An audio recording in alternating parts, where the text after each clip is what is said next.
Okay, I just really wanted to go over this stuff, but seems like there's a call for more detail. I just brought it down to stay away from these certain places, like so it's obvious granite. Been using the in case you haven't noticed, the ancient constructions, art, monuments, and the science behind it to unravel a few things, from modern genetics to whatever. Bloodlines, genetics, same thing. So I've been using these ancient structures and creations, to kind of get to the bottom a bit more of this missing persons thing as well. Translating that science and applying it to this to see what pops up, and also most of the things I've been talking about or going into, talking from direct experience in one form or another. Okay, where are we going with this? There's a lot of points that need to be... Okay, so first of all, you're looking at a pool of water beneath the pyramid, Egypt, Giza Plateau. So I've been talking a lot about stone element to connecting with other realms of consciousness or awareness, which is how I'm going to describe what we're dealing with, the realms of consciousness. So I've been looking at the stone element to the portal opening, and how these strategically placed and designed structures adhere to another frequency, another reality, which is very close to this one. We can reach it through dreaming practices and opening one's awareness. Once it's pointed out, it's convincing the conscious mind. The subconscious knows it's got its own language. Reality speaks to reality in a certain way.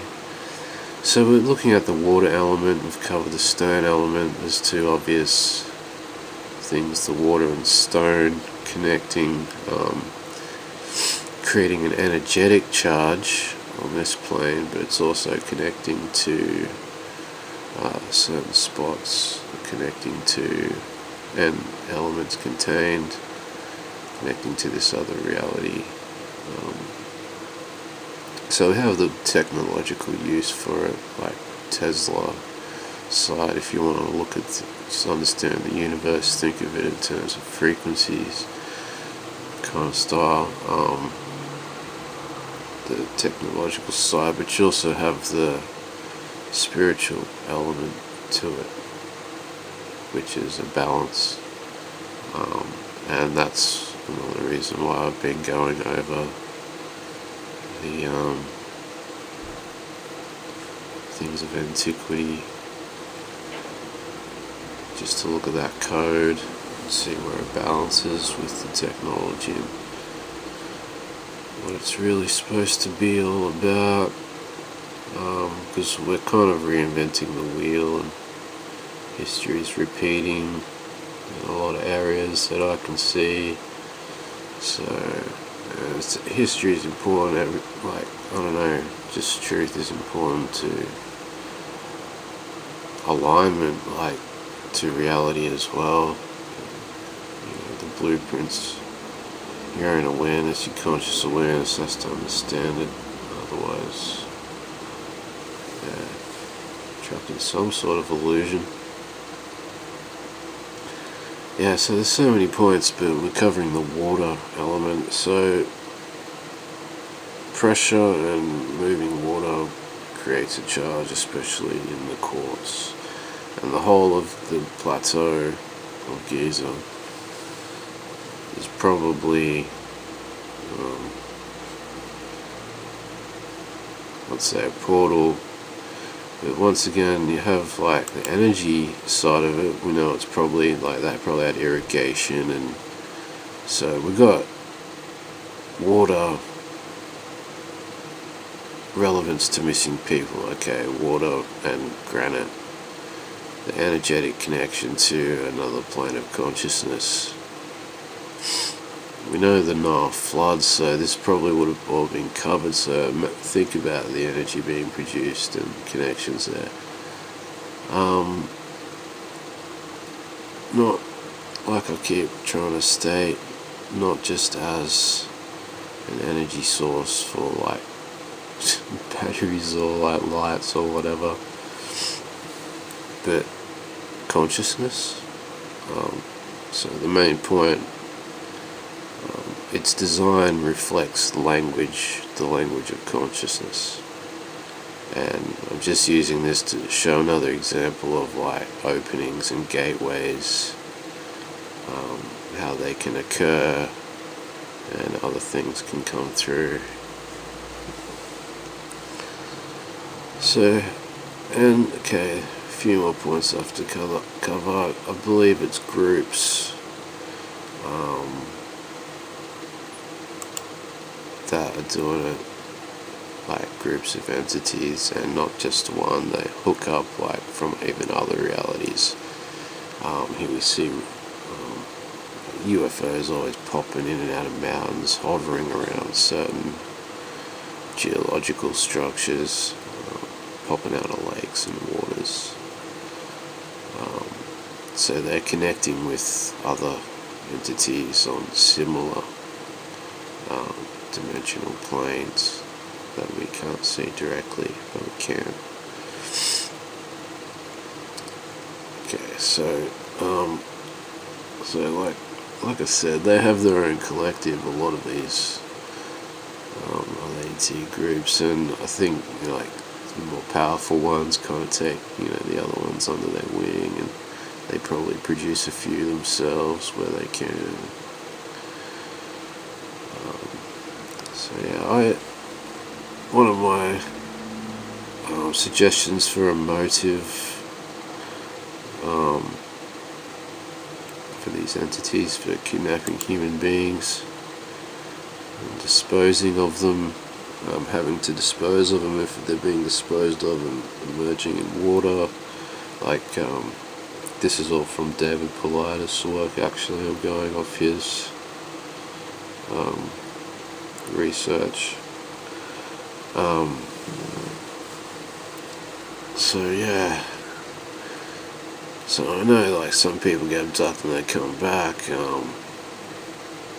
So in this instance, I suggested that they're using human consciousness to power their own realms, or like to add to their own realms of consciousness that they exist in. Like taking them permanently, which I know some people willingly probably go there as well, which is pretty crazy. But when it comes to dying, so human sacrifice isn't just an offering to the gods, it's also used to open portals. And when you're talking surrounding death of any creature, nearly passages will open in the layers, and they themselves could be using those passages for another reason, which I'll probably have to go over other further motives. So that's two motives I can suggest in terms of these dimensions and how they work. Keep stating that perception comes into it. There's people always separated from a group usually, or alone, or escape people's awareness. But this isn't always.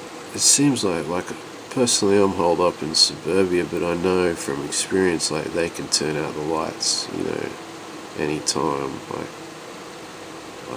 you can be going around doing whatever, and all of a sudden, bam! It's like sleepwalking, but you can be driving, whatever. Zap, you're out. So they are concerned with the energy body a lot of the time. They're putting the body into a state of paralysis. The presence of the GBH chemical in the body, which the body produces, shows a deep state of travel and consciousness, a huge shift of possibly not returnable, because the amount of chemical puts the body in that state. You can still be alive and aware, even, but you just, somewhere else. So, I don't think, they have a limited time if they take the totality of someone else, not just the energy body or the astral, and you can come back if you're there too long. But if they take you out, which some of them seem to do, I think they might be using the portals, so energy source or portals or escape. One time, I just don't. All I'll say is don't be alone, and just watch everyone you love. And it's scary even investigating this shit. I don't want to disappear, and I've seen things.